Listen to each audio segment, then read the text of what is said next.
Hi, I'm Bear818 and I'm going to show you guys how I make my custom trees. So how I normally start is with some dirt and I just try and make a sort of generic tree shape. I always sort of start out with this sort of generic shape, but I never really keep it too much.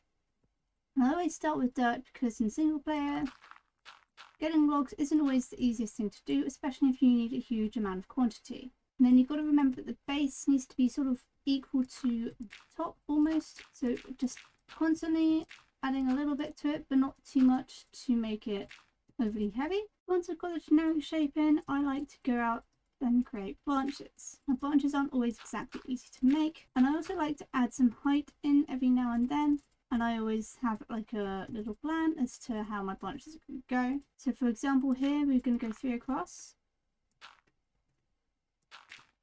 down in that sort of angle, and then just put one there as well. Now I don't like the fact that I've got 2 blocks there, so I'm just going to move them to the other side. I think the main thing that people need to remember is that when making custom trees, they don't have to be perfect. All trees in nature never look the same, and I always find that whenever I'm making a tree, I start off really hating it until I finally work on a bit more of it and I'm like, you know what, I don't hate it as much. Okay, so we've got a sort of very rudimentary tree shape here at the moment.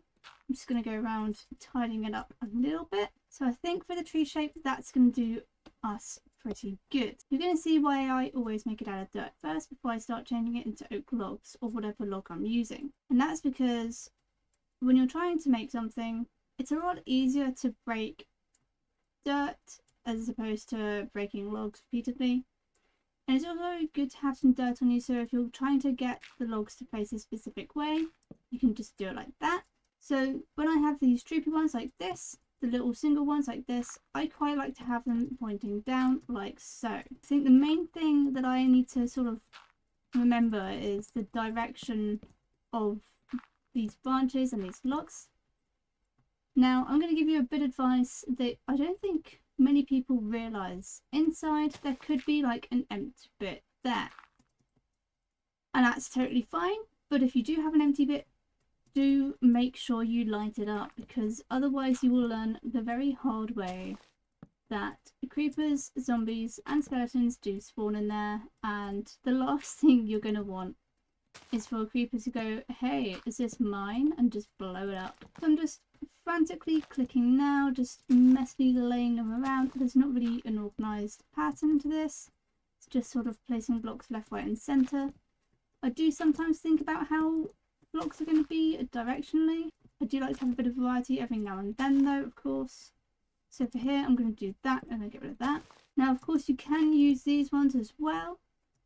That's not a grand example of where it would go, but that one does fit quite well there. Just something you need to think of. But I also quite like using these anyway, or the oak woods, due to the fact that like they just add sort of almost finishing defining factor to it, whereas the branches are kind of more growing and just go wherever they want. So I'm just doing this quite quickly at the moment. This is quite sloppy, but I don't hate it too much either, which is a bit of a miracle, because if you know me at all, I'm quite picky about how things look.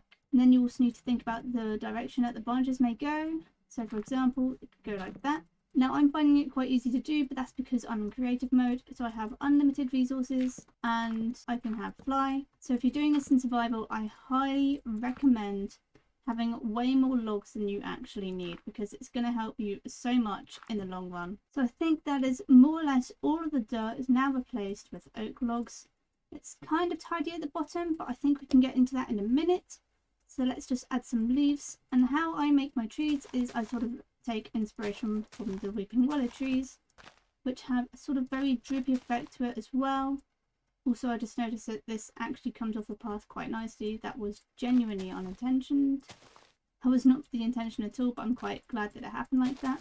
And so there we have the basic shape. Now it's starting to look more like a tree, but I think once we start adding a bit of droopy effect to it and just randomly placing leaves, not giving too much of a care as to how it's looking, then it's going to look a lot more detailed and refined. Now I'm not just saying that you can use just oak leaves. You can use a variety of different leaves if you want to.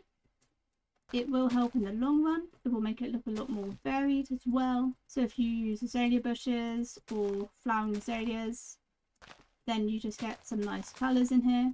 Now sometimes when it does this a little bit like this, I'm not a huge fan of it, so I just add on a little bit just there and just bring it down a little bit more just to give it more of a shape, which will make it look so much nicer in the long run.